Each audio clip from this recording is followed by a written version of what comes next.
На 20. век во европската историја можеме да ги означиме како време во кое социјализмот и комунизмот доживеа една силна економска, политичка, идеолошка и морална криза. Се насетуваше крајот на еден систем и на владење на комунистичките партии после повеќе децении по Втората светска војна. На 9. октомври 1989 година падна Берлинскиот ѕид. Едноставно беше срушен од напливот на младите луѓе кои повеќе не може да ја поднесат не само поделеноста на Германија, туку и поделеноста на Европа. Символично, со падот на Европскиот зид заврши времето на студената војна, заврши времето на поделена Европа. Започна нова фаза во европската историја.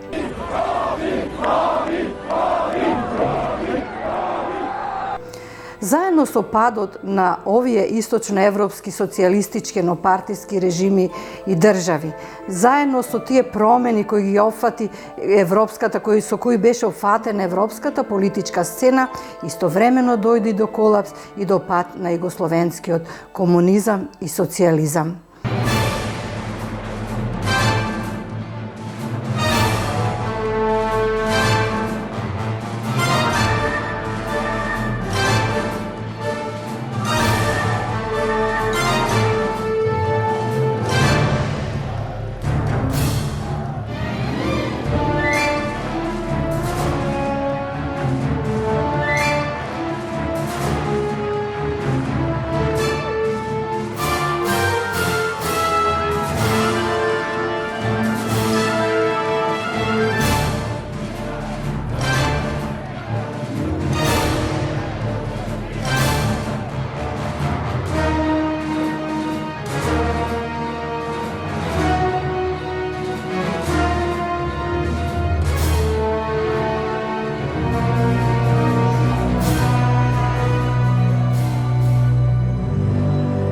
Новата европска стварност бараше и нов идентитет.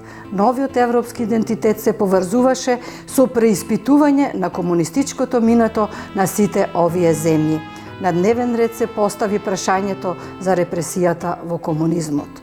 Како и другите држави кои произлегоа и се родија наново по падот на комунистичките режими, и во Република Македонија мораше да се направи едно целосно преиспитување со комунистичкото минато, што сме имале, што сме изгубиле, но и да се отворат сите оние табу теми кои беа затворени 4-5 децении за јавноста и за науката, но и за пошироките слови од луѓето кои беа под едно силно влијание на агитацијата и пропаганда која се спроведуваше во периодот на комунизмот, кои ја видоа само едната слика од тој систем, а за многумина беше затворено на сето грдо и регресивно што се случуваше под така убавата пропаганда на комунистичкиот режим.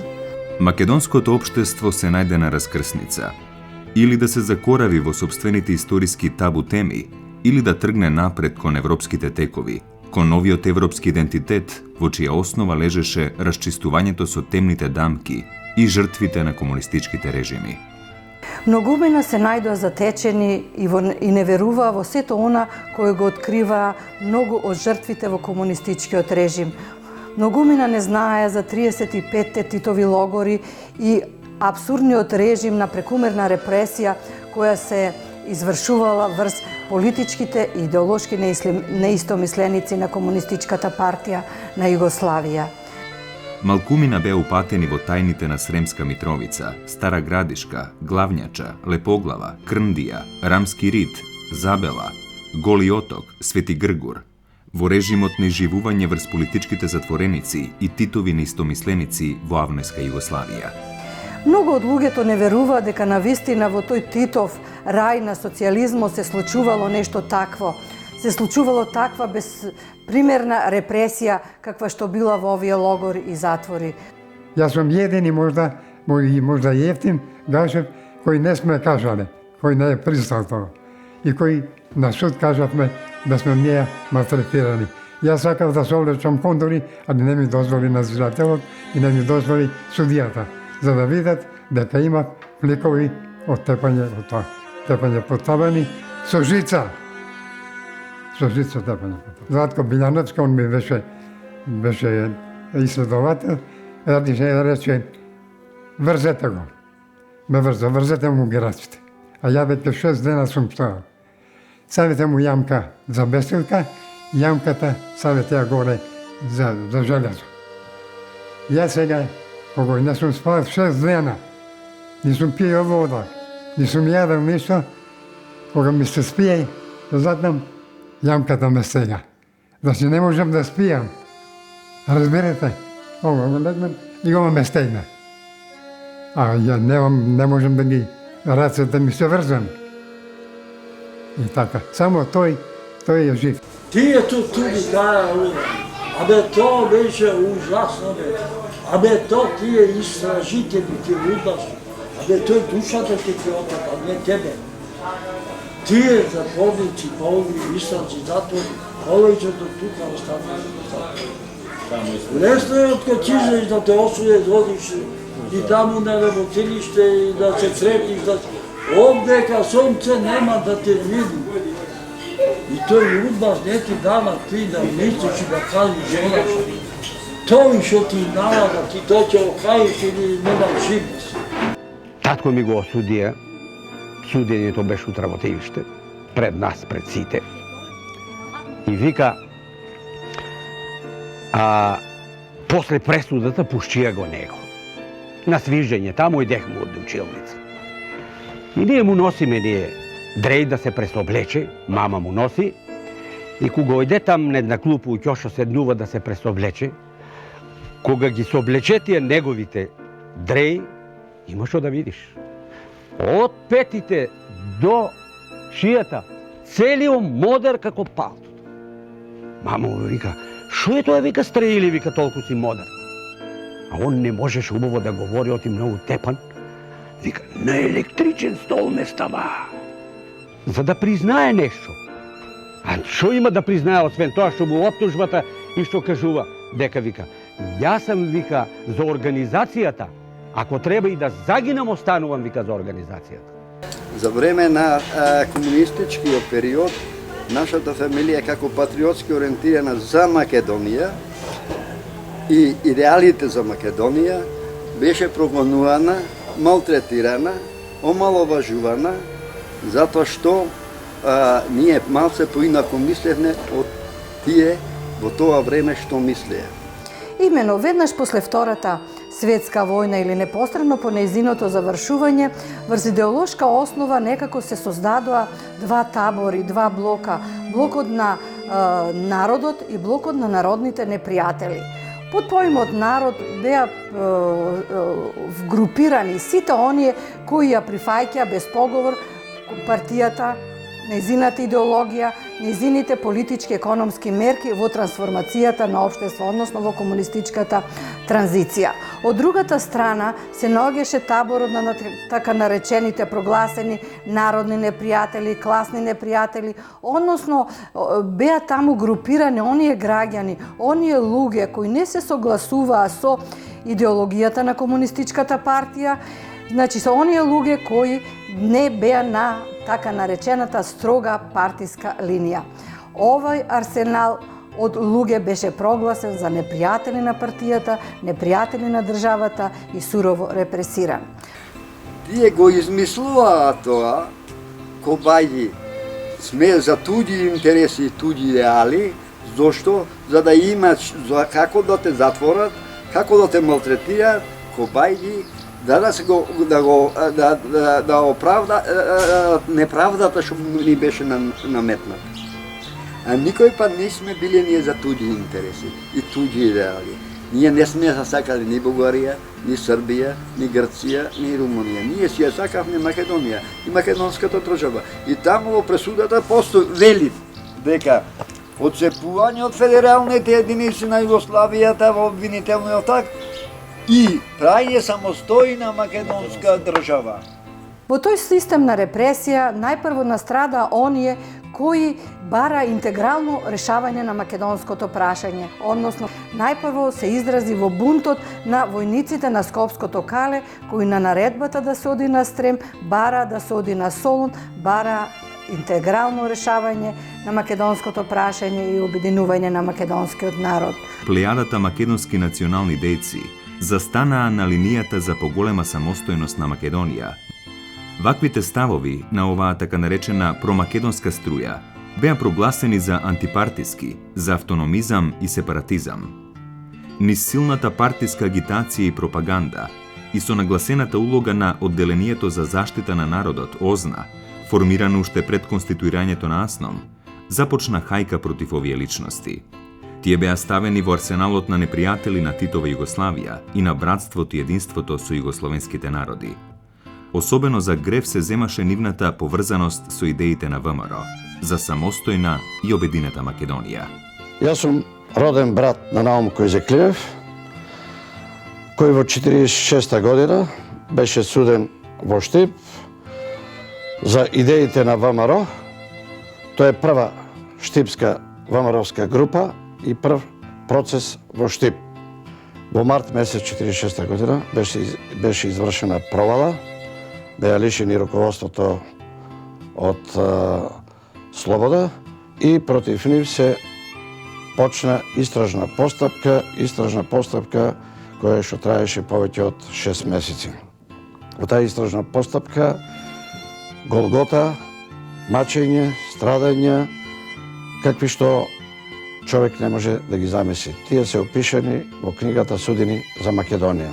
Бројни македонски интелектуалци уште во текот на 46 година беа отстранувани од локалниот терен за да може полесно да се воспостави еднопартиската догматска власт на Лазар Колишевски. Иако Македонија со 3/4 неписмено население и со многу малуброен интелектуален потенцијал, просто беше гладна за интелектуална сила, за школован кадар и така натаму, најголемиот број македонски интелектуалци беа испраќани во Белград на одредена работа, односно беше тоа смислено направено да се тргнат од локалниот терен, бидејќи голем дел од нив беа демократи, беа носители на поинакви европски погледи кои не можеа да се вклопат во болшевичкиот калап и во догматската комунистичка свест која се изградуваше преку силниот агитпрот на комунистичката партија во овие први повоени години. 46 година се запишав на факултет во Скопје, каде што на 1. мај 47 година ме лиши од слобода. По завршувањето на истрагата, која траеше од 1. мај до 12. јули, кога беше процесот, ние, како и сите политички затвореници во тоа време, бевме подложувани на ред испитувања, измачувања, да се дојде до некаква вистина за која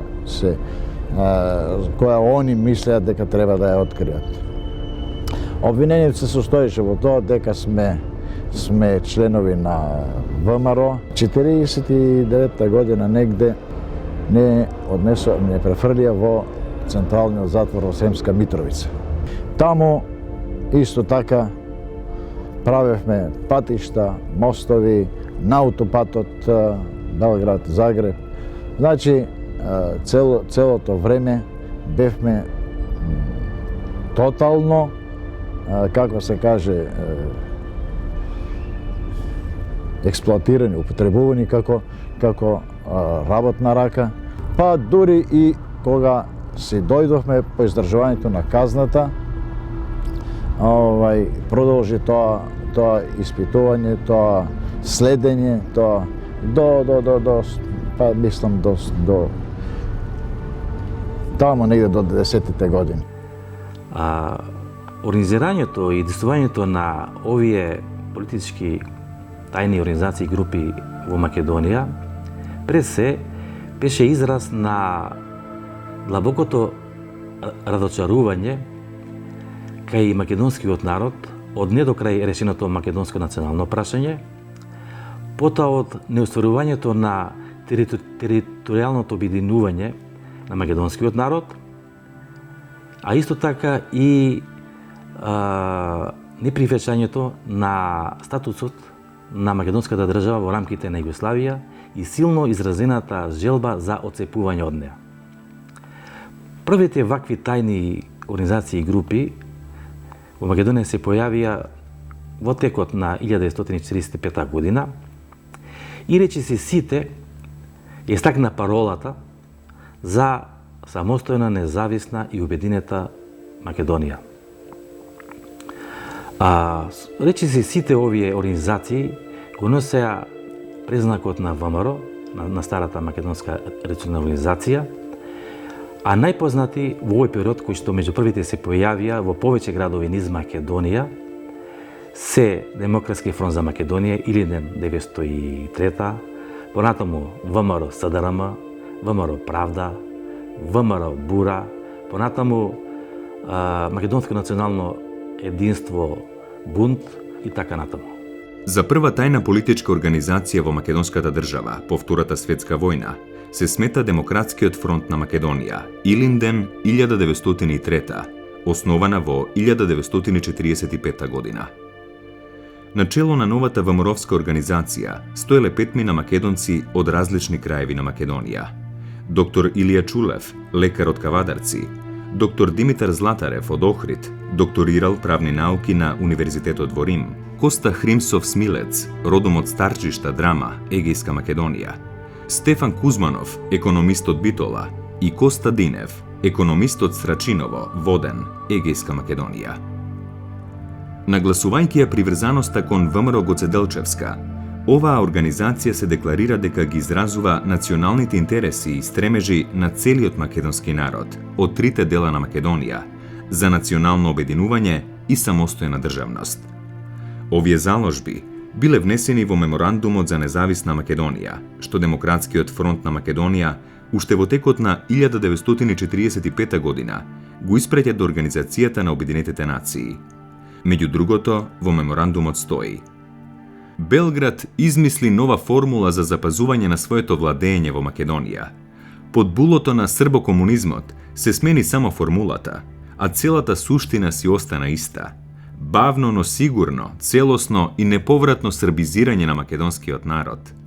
Затворите се преполни со македонски патриоти и родолюби. Нема населено место во кое не е извршено убиство. Измачувањата и инквизициите со сите нејзини методи над македонците се како во средните векови. Со овие зборови, во меморандумот во кој се бара обединета и независна македонска држава, неговите потписници си антиципирале и собствената судбина. На 20 октомври 1945 властите ја откриле организацијата и ги затвориле раководните лица. Процесот против овие приврзаници на идеите на ВМРО започнал на 8 февруари 1946 година. Судот е безмилосен. Константин Хрисимов е осуден на 20 години строг затвор, Стефан Кузманов на 15 години, доктор Димитар Златарев на 14 години, доктор Илија Чулев на 10 години, Константин Динев на 6 години, Петар Петров на 4 години и така натаму. Посебно трагична е судбината на доктор Илија Чулев и на Хрисимов. Доктор Илија Чулев бил подложен на најсурови измачувања. Бил деноноќно претепуван и ставан во безвоздушен канцер. Во 1948 година им подлегнал на страотните измачувања. Од канцерот го извлекле мртов. Вецко Стаматовски му даде задача на Драгета Шурбановски и на Спира Саботиновски да појдат во училиште да ги напишат паролите. Бидејќи зидовите беа бели и тие отидоа, напиша таму пароли да живеј ВМРО, долу комунистичката партија, да живеј самостална Македонија. Сето училиште беше поплавено со пароли. После истрагата наша, мачење, тепање поединачно, за да признеме што сме работеле и како сме работеле. После истрагата наша, заминуваме со камион во централниот затвор во Битола. Судијата ја прочита присудата на Ставрета му дадоја 10 години строг затвор, на Вецка Стамата го осудија со 8 години затвор, а Спира Стевановски го осудија на 6 години затвор. И после судењето во Битола беа отерани во Идризово. Затворите беа преполни со млади македонски патриоти кои беа изложени на невиден терор од страна на исследните органи. Ја беа во окупаторски слуги и кога нашите ги фрлаа од балконот доле и кога пишуваја на зидовите Македонија умирам за тебе, они си делеат цигари и пушење, вика да дај Боже никој да не излезе. Според податоците на Министерството за надворешни работи, од 1945 до 1985 година, значи во временски рок од 40 години, били откриени 105 тајни организации и групи со преку 1200 членови, односно припадници, чие дејствување, како што пише во информацијата на Министерството за надворешни работи, било насочено кон оцепување на Македонија од Југословенската заедница и создавање на самостојна и обединета Македонија.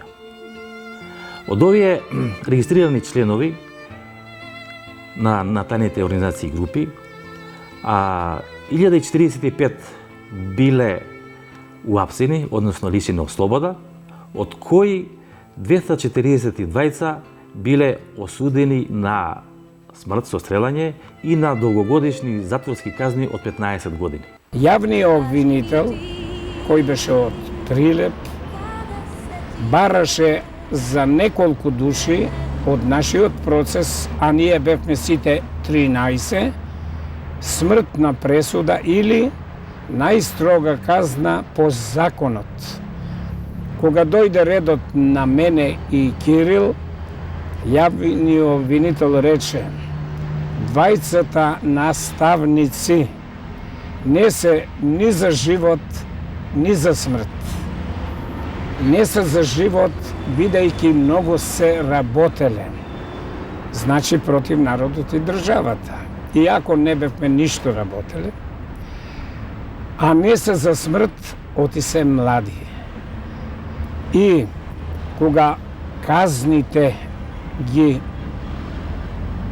кажуваа до мене, јас бев во обвинителниот акт 8, сите беа осудени на смрт со стрелање. Кога дојде кај мене, јас бев осуден прв на временска казна, после Кирил Сивевски и другите. Значи, 7 од 13 души беа осудени на смрт, а 6 на временска казна. Покрај затворањето на прогласените народни непријатели, една од казнетите мерки која спроведуваше така наречената нова или народна власт во периодот 45-46 година беше целосна конфискација на имотот на прогласените народни непријатели. Со години стекнуван имот преку ноќ стануваше така наречено општонародно добро, кое во најголем дел го ползуваа представници на така наречената народна власт. Со прекумерна репресија и прогласување за непријатели, според слободна проценка на некој локален моќник, преку казнено законодавство, во Народна република Македонија беа одземени над 90% од приватната сопственост, уште пред спроведувањето на формалната национализација во декември 1946 година.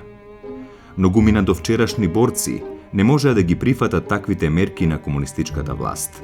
Започна ликвидирањето на козите, национализацијата на големите сточни стада, колективизацијата на селото. Селанството како социјална категорија, покрај приватните собственици во градот, најсурово и најжестоко врз своите плеќи ја почувствуваа комунистичката транзиција. Работните логори Маврово, Моноспитово, Преспа, Кајмакчалан, Каменоломот Добој, Рудникот Злетово, Идризово и локалните затвори беа преполнети со селани. Нивните семејства со месеци не знаеа каде се, а дел од нив, како што стои запишано понекаде, гизела помрачина, не им се знае гробот. Апсурд на ова сето тоа беше што Македонија немаше капиталистичка собственост, па за да се прогласи некаков класен непријател, капиталистичка класа и така натаму. Сето тоа беше една идеолошка конструкција заради која настрада многумина иматели на приватна собственост. Тоа беа главно занаетчи, трговци, иматели на ситни производни погони, дури и 48 година кога се спроведе втората национализација, се одзема и водениците на луѓето и најситните нивни занаетчиски работилници со кои државата целосно завладее со собственост, односно со приватната собственост, која ја прогласи за така наречено народно, општонародно или народно добро, односно тоа беше таа државна собственост со која располагаше државата. Тоа дисциплинирање на населението и воспоставување контрола, преземање на политичката власт и создобивање економска моќ преку насилно одземање на собственоста, идеолошката и политичката исклучивост на комунистичката власт, покрај главното, парцијалното решение на македонското прашање, беа основните причини за создавање на илегални организации во духот и традицијата на ВМРО. Овие новоформирани тајни организации го креваа гласот против прекумерната репресија, против насилните конфискации, национализации. Отстранувањето на Ченто означи сигнал за безмилосна чистка на сите оние кои бараа целосно решавање на македонското прашање, на оние кои дигнаа глас против насилството над граѓаните, против недемократското владење на партијата, против насилните експроприации. Сите тие, како ВМРО-вски, антипартиски и антидржавни прозападни елементи, беа сурово репресирани. За сите беше најдена универзална формула. Беа прогласени за приврзаници на Ванчо Михајлов и империјалистички шпијуни. Веќе 47, 48, 49 година започнува одземањето на козите како мерка со која власта наводно сакаше да ги заштити шумите. А кој го наметна тоа? Му го наметна, му зеде козите, му зеде шумата, одошо да живеете. Немаше резистенција, беше принуден да бегат. Или да емигрира во град, или да емигрират во странство. Тоа беше една вистина трагична епопеја за македонскиот селанец, особено за македонскиот селанец во планинските села. Понатаму, покрај спроведувањето нова засилена втора национализација, истовремено се зголемува стапката на задолжителен откуп која плаќале селаните кон државата. Но не се зголемила само стапката на откупот, туку станале многу поригорозни казните за укривање на дел од производите на селанството. 49 година ова селанство го доживува најголемото разочарување од својата народна држава. Имено по судиро со информбирото, раководството на Комунистичката партија на Југославија, прифаќајќи дел од критиките на Сталин кои се однесувале на југословенската аграрна политика, со пленумот во јануари 1949 година почнува да спроведува форсирана колективизација на селото. Ние имаме мош над 1000 декара земја, прва покрај Брегалница, Бахчи, ниви у долно поле, горно поле, у градините, у растоките. Тука тоа близината беше псовци, стада, тоа немаше што нема. Меѓутоа, се беше убаво да не беа селските кодоши. Страдањата почнаа, татко ми го затворија. И кога го не го затворија, за кратко време после него и тетин ми го затворија. Оние доа веќе во затвор. Ние бехме како црна овца во стадото во селото веќе. Прогласени за ратни богаташи. Луѓето со денови биле држани во истражни затвори. Цели ноќи во нивните семејства упаѓале службениците на УДБА кои со вперено оружје ги принудувале домакините пред очите на нивните деца да потпишат дека влегуваат во колективите. Целокупниот процес на колективизација се спроведувал со огромно насилство врз селанството. Бедата го наметна комунизмот со национализацијата и со колективизација. Крушево беше пресе трговски град во тоа време. Посетуваше со големо сточарство развиено, овде имаше неколку фамилија диковци, кардуловци, што имаја по 6-7 глави овци, разбираш, национализирани. Аврам еден имаше, што му се зедо 12.000 глави овци. И со тоа сточниот фонд Сега, од тој период до сега е паднате на 75%. Зошто? Со национализацијата на тој поредок се уништи сточниот фонд во Македонија. И кога зборуваме за комунистичката репресија во македонската држава, можеби најмасовната репресија која се одиграла во рамките на овој период од нашата историја, се и најмасовната репресија секако е репресијата во која се спровела врселанството за насилно влегување во селските работни задруги, односно колективите.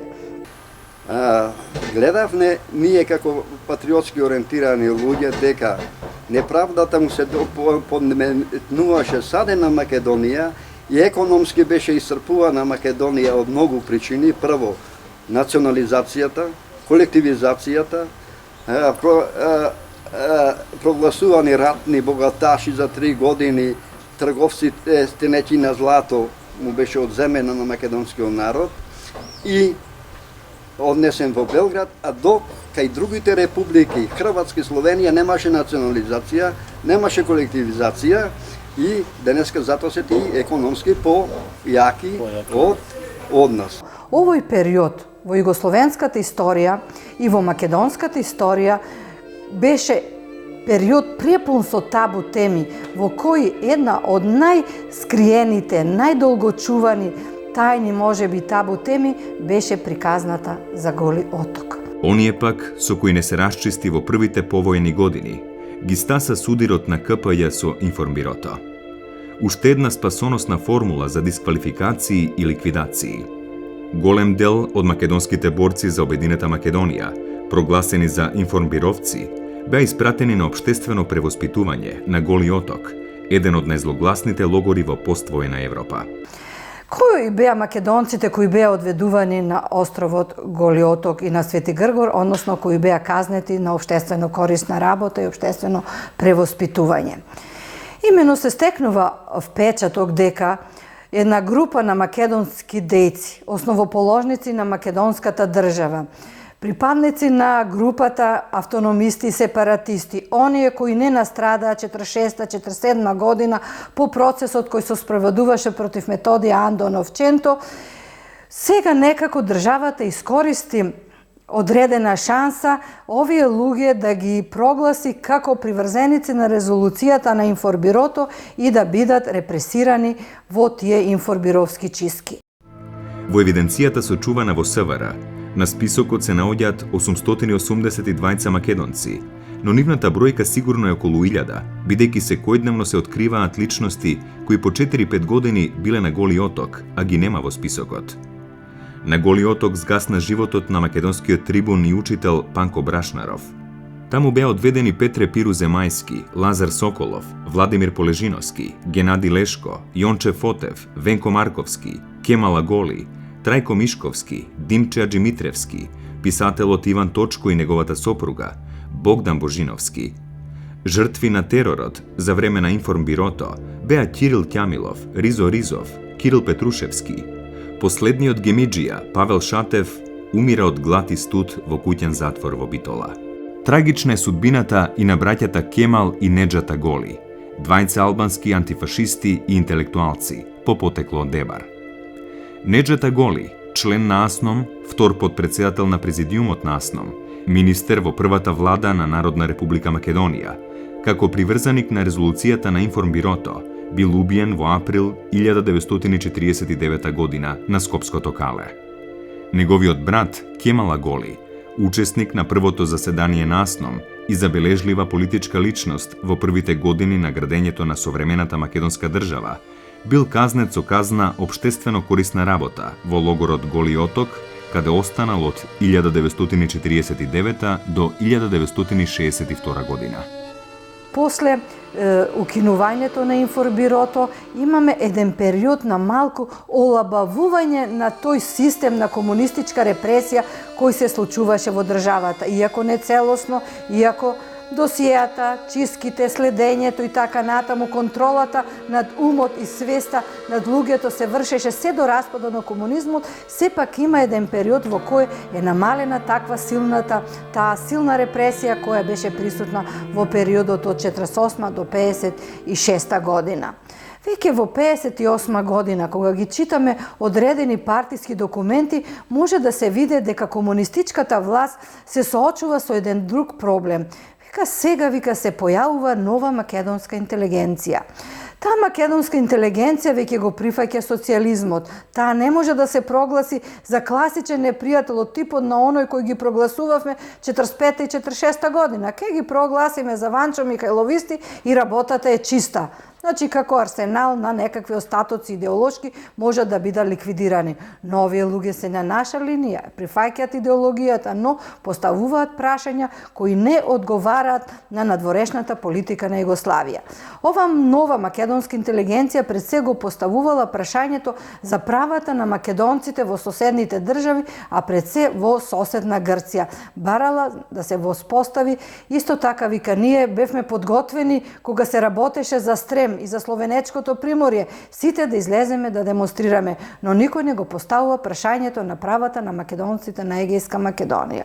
И токму затоа, кога на дневен ред новата македонска интелигенција почнува да ги поставува овие прашања, започнува да се полна досиеата и да се следат бројни интелектуалци, особено се следели интелектуалците на универзитетот, писатели, поети, јавни личности кои имале влијание во јавноста.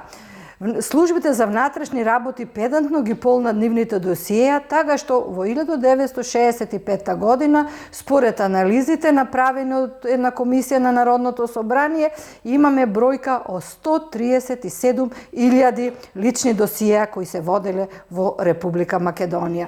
За бројот на прогонуваните, затворените и осудените лица од македонскиот комунистички режим доволно говорат 14.500 политички досија што ги водела тогашната служба за државна безбедност во Македонија, кои досија во 2001 година не ги предадува на Државниот архив на Република Македонија, како и 22.000 затворски досија на политички лица кои што лежеле затвор во затворот во Идризово. Значи, вкупно политички досија во Република Македонија на затворени осудувани лица има 36.500. А тоа се досија на лица, граѓани на Република Македонија, кои што беа затворени, депортирани, судени, па и стрелани, само за тоа што се бореле за самостојна, независна, демократска Република Македонија, за обединување на Македонија со Пиринскиот и Егејскиот дел. При крајот на 50-тите години оваа млада, нова македонска интелигенција, значи, поставува други прашања, расчистува со социјализмот во културата. Заедно со Венко Марковски беа судени и поетот Душко Наневски и композиторот Кирил Македонски, авторот на првата македонска опера Гоце. Додека Венко Марковски беше одведен на Голи оток, овие двајца македонски творци казната ја издржува во Идрисово. Но карактеристично за вербален деликт на Голи оток во 1961 година беше одведен големиот македонски сликар Родолюб Анастасов. Неговиот престој на Голи оток остави огромна трага врз неговото ликовно творештво, така што неговиот циклус Човекот и просторот го означува тоа негово битисување на Голи оток. Димитар Солев се појавува со многу смели пробиви во македонската литература. 1961 година се појавува Пасквелија на Живко Чинго, која представува еден прв целосен израз на критиката на догматизмот и на целокупната таа комунистичка власт. Веќе во 70-тите години имаме се посилни барања за одбележување на Гоце Делчев. Излегува книгата Големата вода, која била шок за тогашната партиска бирократија, која се препознала во сите тој систем на репресија кој е представен во ова извонредно уметничко дело. Во 80-тите години понатаму продолжува следењето на интелектуалците. Како драстичен пример може да се земе затворањето и исследувањето на големиот македонски актер Ристо Шишков, кој за вербален деликт беше суден. понатаму 85-та година се затвора поетот Јонче Котески, така натаму. Значи, ова македонска интелигенција била перманентно следена, перманентно репресирана. Еден период поетот Радован Павловски морал да замини да оди во Загреб и така натаму. Значи, тоа се творци кои не биле класични дисиденти, како во другите источноевропски држави, каде имаме појава на класично дисидентство, но многу голем број од овие македонски деци биле изложени на психичка тортура, следење, полнење на нивните досие и така натаму.